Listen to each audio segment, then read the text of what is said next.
بسم اللہ الرحمن الرحیم۔ میری طرف سے اپنے دیکھنے اور سننے والوں کو السلام علیکم۔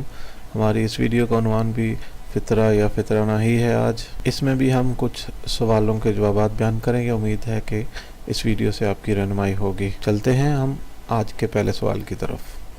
فطرانہ یا زکوٰۃ فطرہ کس طرح کے لوگوں کو دینا چاہیے؟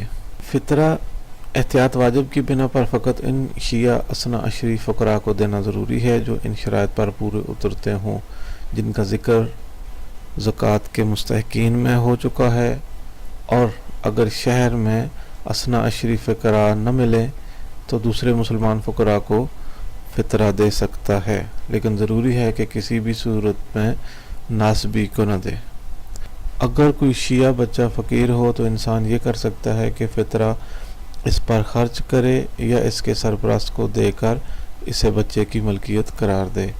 مسئلہ نمبر 1972-73 کتاب توضیح المسائل۔ جس فقیر کو فطرہ دیا جائے تو ضروری نہیں ہے کہ وہ عادل ہو، لیکن احتیاط واجب یہ ہے کہ جو فقیر شرابی، بے نمازی اور کھلم کھلا سرعام گناہ کرتا ہو اسے فطرہ نہ دیا جائے، یا پھر جو شخص فطرہ ناجائز کاموں میں خرچ کرتا ہو اسے نہ دیا جائے۔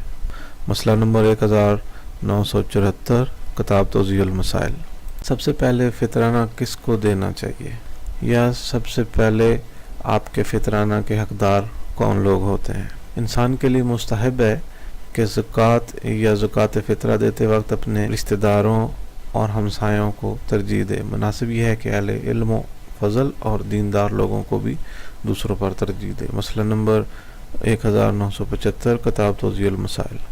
ہماری فطرہ یا فطرانہ کے متعلق مزید سوالات کی ویڈیو ضرور دیکھیے گا اور ہمارا چینل سبسکرائب کرنا نہیں بھولیے گا۔ مولا پنجتن پاک آپ کی توفیقات میں اضافہ فرمائے۔ شکریہ۔